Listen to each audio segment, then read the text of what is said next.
എൻ്റെ എല്ലാ പ്രിയപ്പെട്ട കുഞ്ഞുങ്ങൾക്കും +1 സുവോളജി ക്ലാസ്സിലേക്ക് സ്വാഗതം. What did we learn in the last class? In the last class, we have studied about respiration, respiratory organs in different animals, as well as structure of human respiratory system. Today, we are going to learn about the mechanism of respiration, different lung capacities and volumes, pulmonary capacities, as well as the process of oxygen transport in our body. ഇന്ന് നമ്മൾ റെസ്പിറേഷൻ്റെ മെക്കാനിസത്തെക്കുറിച്ചും അതോടൊപ്പം തന്നെ lung capacity അല്ലെങ്കിൽ pulmonary കപ്പാസിറ്റിയെക്കുറിച്ചും oxygen എപ്രകാരമാണ് ശരീരത്തിൽ transport ചെയ്യപ്പെടുന്നത് എന്നതിനെക്കുറിച്ചുമാണ് നാം പഠിക്കാനായി പോകുന്നത്. As we all know, breathing involves two different processes. One is inspiration and the other one is expiration. Many structures are involved in the process of breathing. Diaphragm, external intercostal muscles and internal intercostal muscles seen in between the ribs are involved. വാരിയെല്ലുകളുടെ ഇടയിലായി കാണപ്പെടുന്ന external intercostal മസിൽസും internal intercostal മസിൽസും അതോടൊപ്പം ഡയഫ്രവും ഈ ഒരു പ്രോസസ്സിൽ ഇൻവോൾവ് ആണ്. Before going into the details of the mechanism of breathing, let us watch a video which shows the mechanism of breathing. Breathing mechanism കാണിക്കുന്ന ഒരു വീഡിയോ നമുക്ക് കാണാം. Please watch this video. Mechanism of breathing. Breathing involves two processes, inspiration and expiration. Inspiration or inhalation. Diaphragm moves downward as its muscles contract. Rib cage expands as the external intercostal muscles in between them contract. Volume of thoracic cavity increase. Pressure decrease. Air is drawn from the atmosphere into the lungs. Expiration or exhalation. Muscles of diaphragm relax. Diaphragm regains its normal position. Rib cage contract due to the relaxation of intercostal muscles. Volume of thoracic cavity decrease. Air is forced out of the alveoli into the atmosphere. All of you have seen the video, isn't it? As we all know, breathing involves two different processes, inspiration and expiration. Let us see how inspiration and expiration occur in our body. നമ്മുടെ ശരീരത്തിൽ എപ്രകാരമാണ് ഇൻസ്പിറേഷനും എക്സ്പിറേഷനും നടക്കുന്നത് എന്ന് നമുക്ക് നോക്കാം. What is inspiration? It is also referred to as inhalation. Inspiration means breathing in. വായുവിനെ ഉള്ളിലേക്ക് എടുക്കുന്ന പ്രക്രിയയാണ് inspiration. It is the process of intake of oxygen into the body. So what is inspiration? It is the process of intake of oxygen into the body. ശരീരത്തിനുള്ളിലേക്ക് oxygen എടുക്കുന്ന പ്രക്രിയയാണ് inhalation അഥവാ inspiration. Now what happens during inspiration? During inspiration, muscles of the diaphragm contract. നമ്മൾ നേരത്തെ പഠിച്ചതാണ് thoracic cavityയുടെ താഴെയായി ഒരു dome shaped muscular structure ഉണ്ട്. ആ സ്ട്രക്ചറിൻ്റെ പേരാണ് diaphragm. The muscles of the diaphragm start contracting and this will increase the volume of the thoracic cavity in the anterior posterior axis. Anterior posterior ആക്സിസിലുള്ള thoracic cavityയുടെ volume കൂടുന്നു. നിങ്ങൾക്ക് നേരത്തെ അറിയാവുന്ന കാര്യമാണ്, വോളിയം കൂടുമ്പോൾ പ്രഷർ എന്ത് ചെയ്യും? കുറയും. Next what happens? External intercostal muscles that are present in between the ribs, they also contract. External intercostal muscles which are present in between the ribs, they start contracting. And this will lift up the ribs and sternum. വാരിയെല്ലുകളും സ്റ്റേണവും മുകളിലേക്ക് ഉയരാൻ ഇത് കാരണമാകുന്നു. അങ്ങനെ ഡോസോ ventral ആക്സിസിലും thoracic ക്യാവിറ്റിയുടെ volume ഇപ്പോൾ കൂടിയിട്ടുണ്ട്. ആദ്യം diaphragm താഴേക്ക് പോയി, അപ്പോൾ ആൻറ്റീരിയോ പോസ്റ്റീരിയർ ആക്സിസിലെ thoracic ക്യാവിറ്റിയുടെ വോളിയം കൂടി. ഇപ്പോൾ റിബ്സും സ്റ്റേണവും കൂടി മുന്നിലേക്ക് പോയി. അങ്ങനെ ഡോഴ്സോ വെൻട്രൽ ആക്സിസിലെ thoracic ക്യാവിറ്റിയുടെ വോളിയം കൂടി. Altogether, the volume of the thoracic cavity has increased. Thoracic cavityക്കുള്ളിലെ വോളിയം എന്ത് ചെയ്തിട്ടുണ്ട്? അത് കൂടിയിട്ടുണ്ട്. Any change in volume of the thoracic cavity will reflect in the volume of the pulmonary cavity.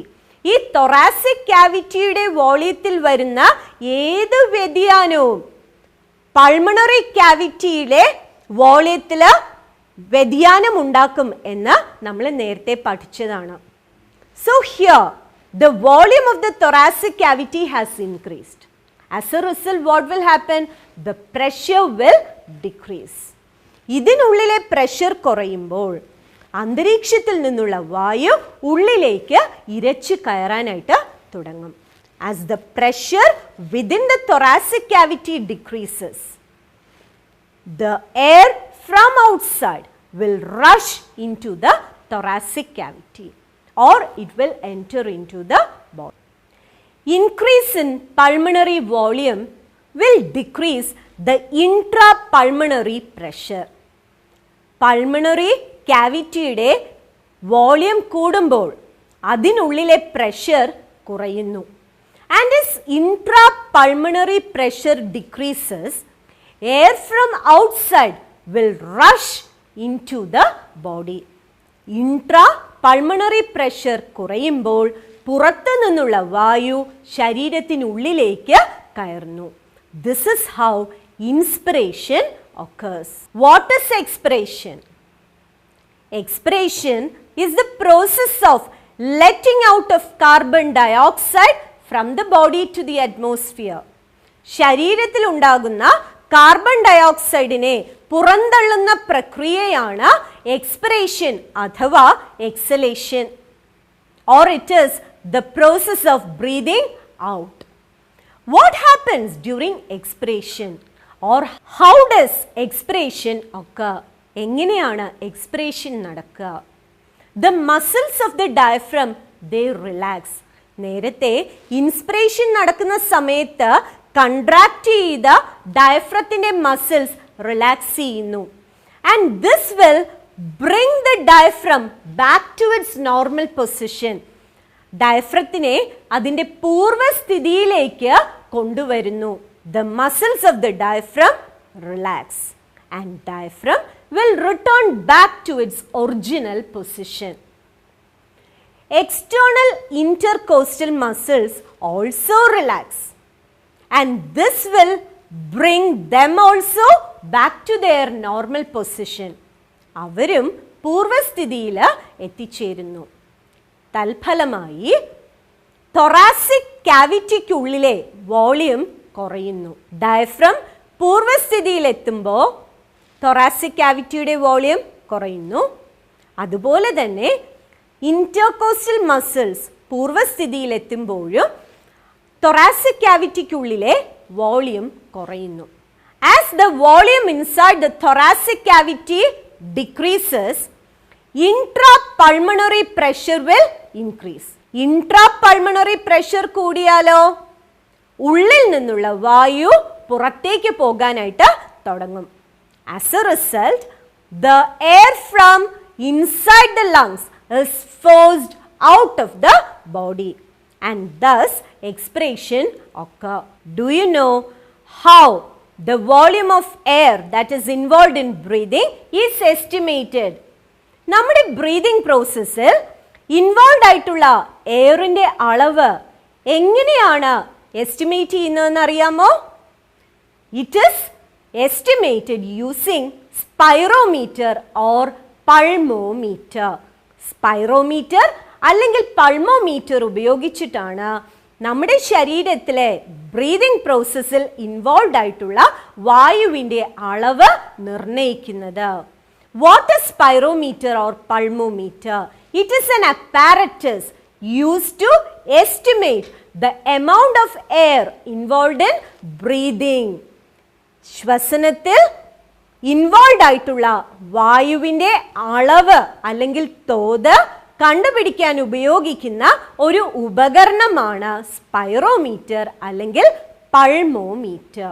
Next we are going to learn about respiratory volumes and capacities. First is tidal volume or TV. It is the volume of air inspired or expired with every normal breath during effortless respiration. സ്വാഭാവിക ശ്വസനത്തിൻ്റെ ഫലമായി ഉച്ഛ്വസിക്കുകയോ നിശ്വസിക്കുകയോ ചെയ്ത വായുവിൻ്റെ വ്യാപ്തമാണ് tidal volume. What is the value of TV or tidal volume?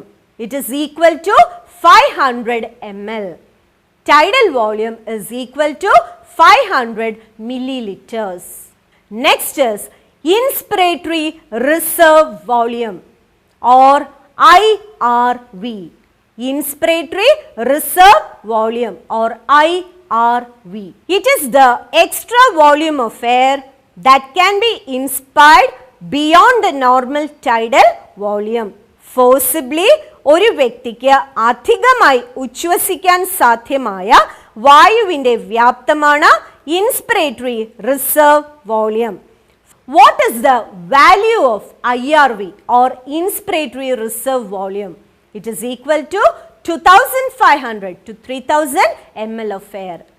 IRV is equal to 2500 to 3000 milliliters of air. Next is expiratory reserve volume or ERV. Expiratory reserve volume. It is the extra volume of air that can be expired forcefully over and above the normal inspiration. Forcefully ഒരു വ്യക്തിക്ക് അധികമായി നിശ്വസിക്കാൻ സാധ്യമായ വായുവിൻ്റെ വ്യാപ്തമാണ് ERV. What is the value of ERV? It is 1000 to 1100 milliliters of air. ERV is equal to 1000 to 1100 milliliters of air. Next is residual volume. Volume of air that remains inside the lungs after a maximum forceful expiration. Forcefully നിശ്വസിച്ച ശേഷം ശ്വാസകോശത്തിൽ അവശേഷിക്കുന്ന വായുവിൻ്റെ വ്യാപ്തമാണ് residual volume. What is the value of RV? RV is equal to 1100 to 1200 milliliters of air. Residual volume is equal to 1100 to 1200 milliliters of air. എപ്പോഴും ലങ്സിൽ ഈ residual volume ഉണ്ടായിരിക്കും. And that is why always the gaseous exchange will go on without any stop. ഈ residual volume ലങ്സിൽ ഉള്ളത് കൊണ്ടാണ് ഒരിക്കലും ഇടതടവില്ലാത്ത രീതിയിൽ ഗേഷ്യസ് എക്സ്ചേഞ്ച് അവിടെ നടക്കുന്നത്. Next is pulmonary capacities. When 2 or more air volumes or lung volumes are taken together, it is referred to as pulmonary capacity. Which are the different pulmonary capacities? ഏതൊക്കെയാണ് വിവിധ പൾമണറി കപ്പാസിറ്റീസ് എന്ന് നോക്കാം. IC or inspiratory capacity, EC or expiratory capacity, FRC functional residual capacity, VC vital capacity and TLC total lung capacity.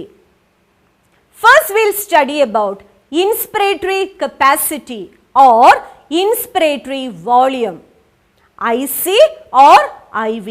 എന്താണ് inspiratory capacity? Inspiratory capacity is the total volume of air a person can take for distending the lungs to the maximum after normal expiration. സ്വാഭാവിക നിശ്വാസത്തിന് ശേഷം ഒരു വ്യക്തിക്ക് ഉച്ഛ്വസിക്കാൻ സാധിക്കുന്ന വായുവിൻ്റെ ആകെ വ്യാപ്തമാണ് IC അല്ലെങ്കിൽ IV. IV is equal to TV plus IRV. IC is equal to TV plus IRV. അതായത് tidal volume plus inspiratory reserve volume ആണ് inspiratory capacity. Next is expiratory capacity, EC അല്ലെങ്കിൽ EV. എക്സ്പിറേറ്ററി കപ്പാസിറ്റി EC അഥവാ EV. What is expiratory capacity? It is the total amount of air a person can expel after a normal inspiration. സ്വാഭാവിക ഉച്ഛ്വാസത്തിന് ശേഷം ഒരു വ്യക്തിക്ക് നിശ്വസിക്കാൻ സാധിക്കുന്ന വായുവിൻ്റെ ആകെ വ്യാപ്തമാണ് expiratory capacity. EC is equal to TV plus ERV. EC is equal to TV plus ERV. അതായത് tidal volume plus expiratory reserve volume. Next is functional residual capacity or FRC. Functional residual capacity or FRC. It is the amount of air which remain in the lungs after normal expiration during a normal respiration. സ്വാഭാവിക നിശ്വാസത്തിന് ശേഷം ഒരു വ്യക്തിയുടെ ശ്വാസകോശത്തിൽ ബാക്കി നിൽക്കുന്ന വായുവിൻ്റെ വ്യാപ്തമാണ് functional residual capacity. FRC is equal to ERV plus RV. FRC is equal to ERV plus RV. That is expiratory reserve volume plus residual volume. Next is vital capacity or VC. എന്താണ് vital capacity അല്ലെങ്കിൽ VC? Total volume of air breathed by a maximum forceful expiration following maximum inspiration. Forcibly ഉള്ള ഒരു നിശ്വാസത്തിന് ശേഷം ഒരു വ്യക്തിക്ക് ശ്വസിക്കാൻ സാധിക്കുന്ന വായുവിൻ്റെ പരമാവധി വ്യാപ്തമാണ് vital capacity. Vital capacity is higher in athletes, mountain dwellers, men and youth. Vital capacity is higher in athletes, mountain dwellers, men and youth. Next is total lung capacity അല്ലെങ്കിൽ TLC. What is total lung capacity? Total volume of air accommodated in the lungs at the end of a forced inspiration. Forcibly ഉള്ള ഉച്ഛ്വാസത്തിന് ശേഷം ശ്വാസകോശത്തിനകത്ത് ഉൾക്കൊണ്ട വായുവിൻ്റെ വ്യാപ്തമാണ് total lung capacity. Next is exchange of gases. Which are the primary sites of gaseous exchange? That is alveoli. Alveoli ആണ് gaseous എക്സ്ചേഞ്ചിൻ്റെ പ്രാഥമിക കേന്ദ്രം. The primary sites of gaseous exchange are the alveoli. Exchange of gases occur between alveolar air, blood capillaries as well as tissues. Which are the factors affecting gaseous exchange? The most important factor is the pressure gradient or concentration gradient. The second factor is solubility of gases and thickness of the diffusion membrane. Gaseous exchange-നെ സഹായിക്കുന്ന ഘടകങ്ങൾ ഏതൊക്കെയാണ്? Pressure gradient, solubility of gases, diffusion മെംബ്രെയിൻ്റെ ഘനം. ഈ മൂന്ന് കാര്യങ്ങളാണ് gaseous എക്സ്ചേഞ്ചിൻ്റെ process നിർണ്ണയിക്കുന്നത്. You have learned about partial pressure. What is partial pressure? Partial pressure is the pressure exerted by an individual gas in a mixture of gases. ഒരു കൂട്ടം ഗ്യാസുകളുടെ ഇടയിൽ ഒരു ഗ്യാസിൻ്റെ പ്രഷർ എന്താണോ അതാണ് അതിൻ്റെ partial pressure. PO2 represents partial pressure of oxygen. PCO2 represents partial pressure of carbon dioxide. PO2 എന്ന് പറഞ്ഞാൽ ഓക്സിജന്റെ പാർഷ്യൽ പ്രഷർ, PCO2 എന്നാൽ കാർബൺ ഡയോക്സൈഡിന്റെ partial pressure. Let us see the partial pressure of oxygen and carbon dioxide in different sites of gaseous exchange.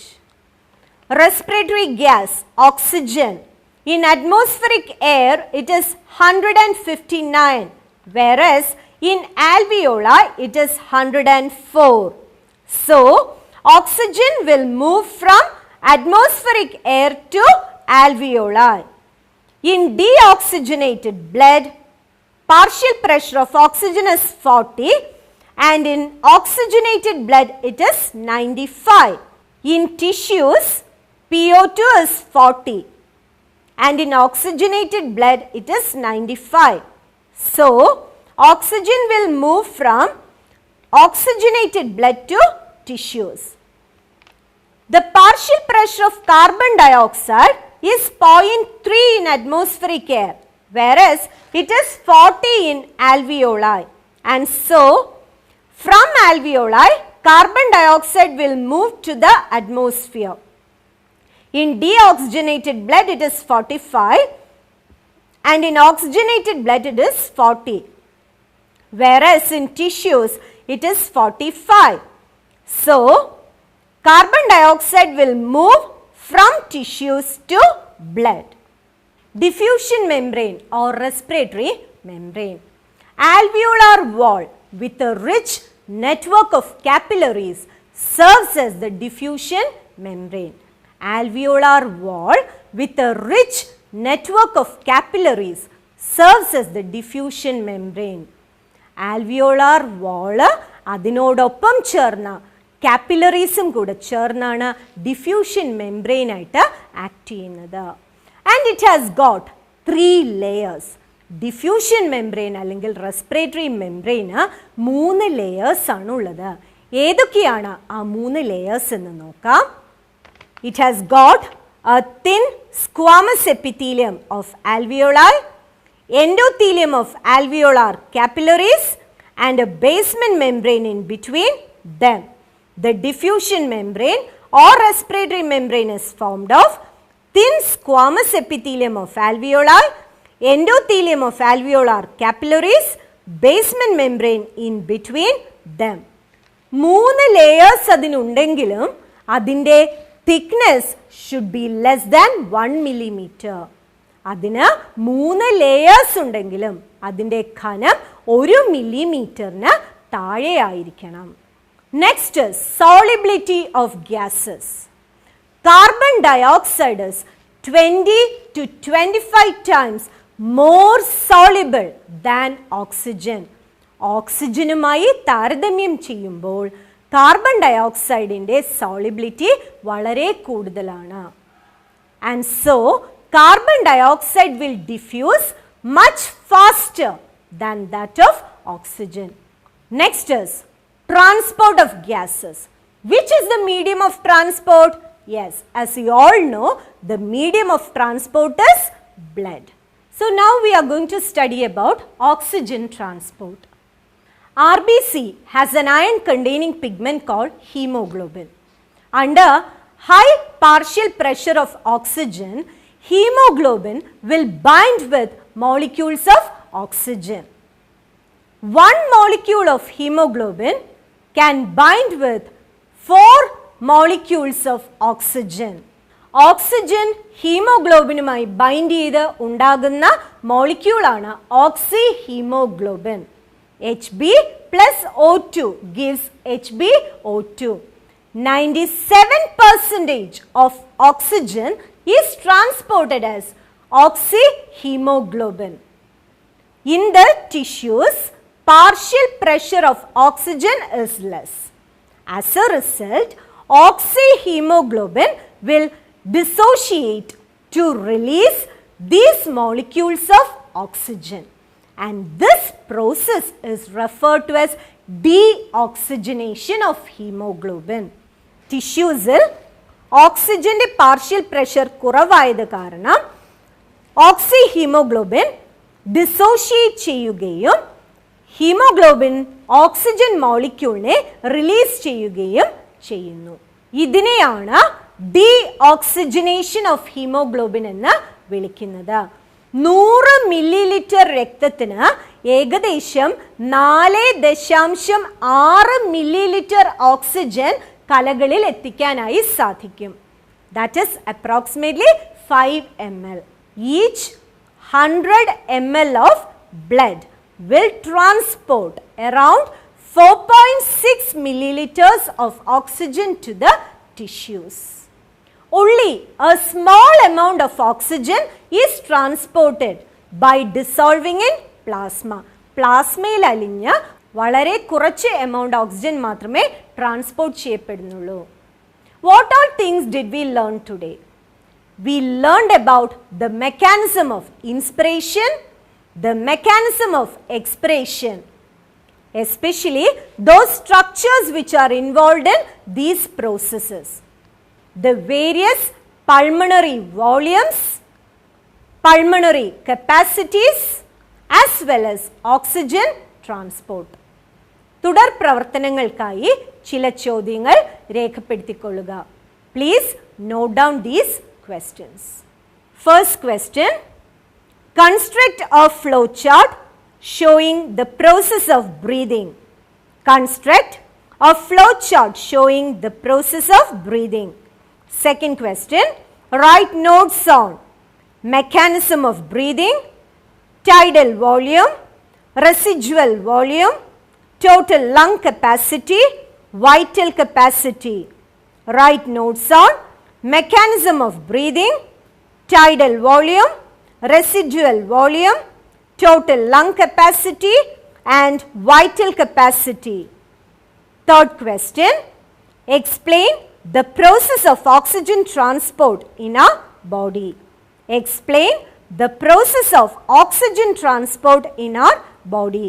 ഇന്നത്തെ പാഠഭാഗത്തിൽ നിങ്ങൾക്ക് എന്തെങ്കിലും സംശയമുണ്ടെങ്കിൽ അത് ദൂരീകരിക്കുവാൻ നിങ്ങളുടെ അധ്യാപകരുടെ സഹായം തേടാവുന്നതാണ്. വീണ്ടും ഒരു പുതിയ ടോപ്പിക്കുമായി നിങ്ങളെ കണ്ടുമുട്ടുന്നത് വരെ എല്ലാവർക്കും നന്ദി, നമസ്കാരം.